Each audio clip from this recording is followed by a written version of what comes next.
Hey everyone, welcome back to the channel. In today's video, I'm going to show you how you can change your Spotify email address on your phone. So you can't actually do this inside of the Spotify app. We actually need to go to a web browser and then go to spotify.com. So what I'm going to do is I'm going for this Google Chrome here, and then you have to go for this spotify.com. You can enter it in any web browser. You should see a page like this. What you have to do is click on these three lines in the upper right corner, then go to login, and then we can log into your account on Spotify.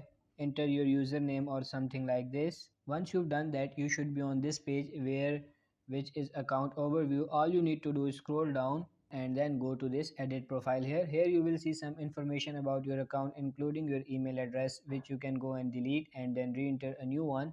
Once you've re-entered it, and you can then enter your password again. Scroll down more, and then all you need to do is click on save profile, and that's all you need to do to change your password on Spotify. So that's it for this video. I hope this video was helpful. If it is, like this video and subscribe to the channel. Thank you.